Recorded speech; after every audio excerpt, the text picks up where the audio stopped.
différentiel de la forme, et ici je précise bien la forme, y' plus ay égale b. D'accord? Contrairement à tout à l'heure où nous étions sur la forme y' plus ay égale 0, là on est sur la forme y' plus ay égale b. Bon. Je vous donne deux exemples ici. Dans un premier temps, on verra après le troisième exemple, mais voici deux exemples.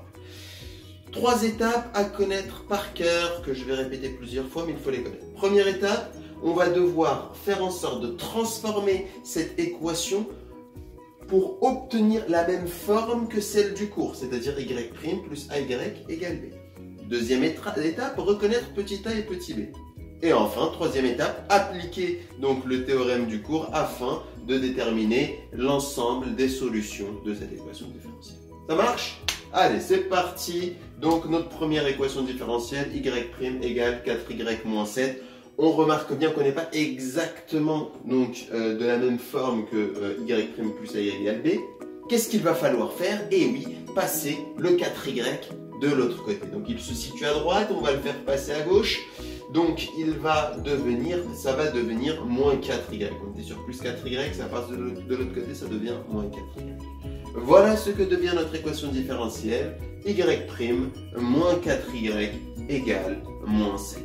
Et là, parfait, première étape effectuée puisque je reconnais la forme du cours. Bon, deuxième étape maintenant, on va reconnaître petit a et petit b. Alors petit a c'est très simple, c'est le coefficient qui est situé près de y. Ici, le coefficient situé près de y, c'est combien? C'est moins 4. Voilà pourquoi ici, petit a sera égal donc à moins 4. Petit b est le coefficient qui est situé seul à droite de l'égalité. Donc en l'occurrence, dans notre exemple, notre coefficient est égal à moins 7. b est donc égal à moins 7. Petit rappel du cours que je vais vous écrire à ce niveau-là, qui vous dit la chose suivante. Alors, je ne vais pas tout écrire, mais je vous l'ai dit.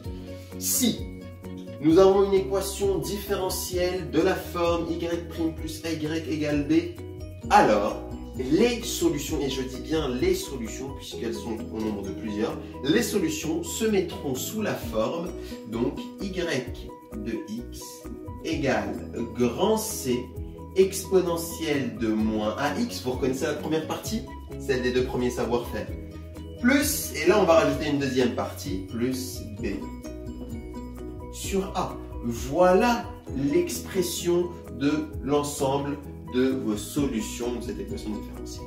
Alors allons-y, nous avons tout le nécessaire pour pouvoir appliquer cela. Donc je l'écris en rouge à ce niveau-là. L'ensemble des solutions de cette équation différentielle se mettra donc sous la forme de points. Et là j'écris y de x égale grand C. Alors ne cherchez pas dans ce cas de figure à remplacer grand C. On y reviendra un peu plus tard, mais pour l'instant ne cherchez pas à remplacer ce réel-là. Donc grand C on le garde tel quel, exponentielle moins ax. Alors petit a on avait vu que c'était moins 4. Donc on a le moins de la formule et puis on a le moins 4 qui représente la valeur de petit a. On n'oublie pas le petit x à côté, plus b sur a, alors b c'est moins 7, hop, je fais une petite place, donc entre parenthèses, moins 7 sur petit a c'est qui? C'est moins 4, donc sur moins 4, hop, d'accord? Alors, si on peut simplifier, simplifions, d'accord? Ne laissons pas sous cette forme-là, ce serait inutile et ce serait lourd pour rien. Alors, comment est-ce que je simplifie ça? Y de x est donc égal à grand C, ça ne bouge pas. Exponentielle, alors moins 4. Moins 4, ça vous fera plus 4. Donc exponentielle de 4x directement. Continuons. Moins 7 sur moins 4. Simplification d'un moins en haut et d'un moins en bas. Finalement, la fraction deviendra positive.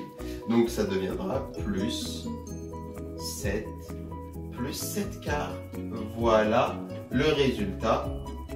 Voilà le résultat de la première équation différentielle. L'ensemble des solutions de cette équation différentielle sont de la forme grand C exponentielle 4x plus 7 quarts.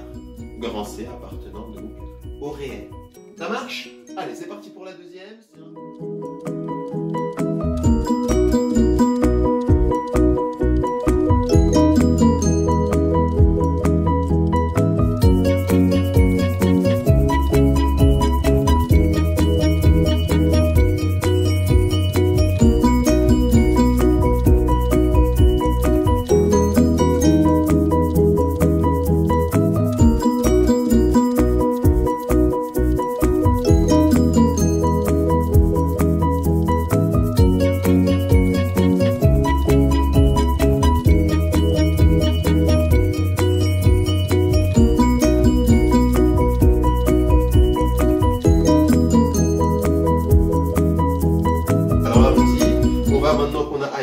va essayer d'appliquer le théorème. Le théorème qui nous dit quoi? Que si on a une équation différentielle de la forme y' plus ay égale b, alors les solutions sont de la forme grand C exponentielle moins ax plus b sur a. Alors allons-y, on applique ça.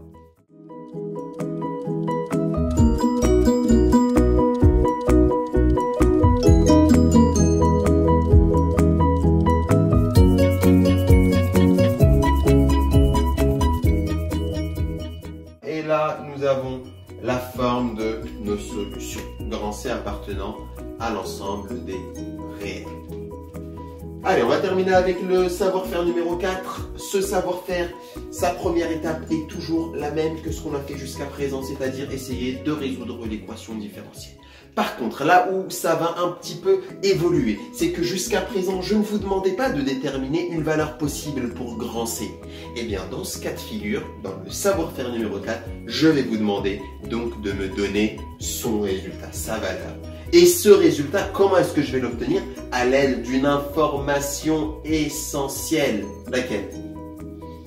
Y de 0 égale moins 1. Alors, attention, hop, Y de 0 égale moins 1. Comment appelle-t-on cette information? Cette information, elle s'appelle une condition initiale. C'est une condition qui va nous permettre, et qui est spécifique à cette dernière, qui va nous permettre de trouver une valeur particulière pour donc le coefficient grand C.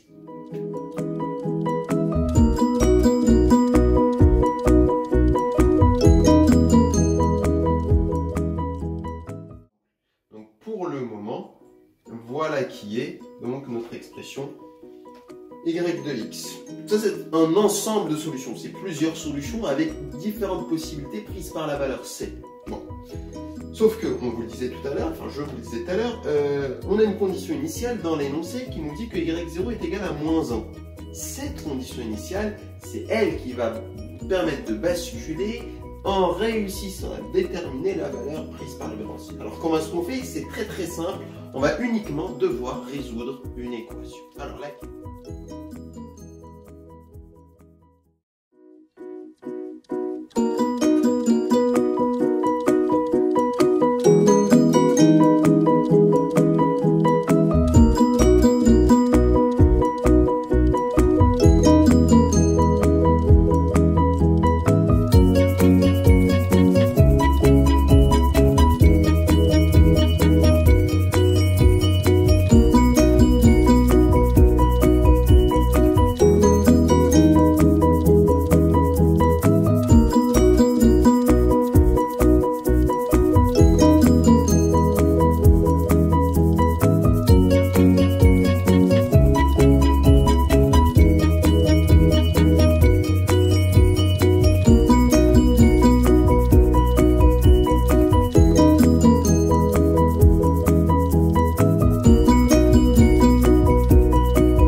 il ne nous reste plus qu'à faire quoi? À reprendre l'expression de départ, vous savez, celle que vous avez obtenue avec l'ensemble des solutions, et à remplacer le grand C, maintenant que vous le connaissez, le grand C par combien? Par son résultat, c'est-à-dire moins 9 sur 4, moins 9 quarts. Et là, nous avons une solution précise qui est vraie. Pourquoi? Pour qui? Pour cette équation différentielle, y' plus 4y égale 5, et plus particulièrement avec cette condition initiale, c'est-à-dire lorsque y de 0 est égal à moins 1. Et cette séance est terminée.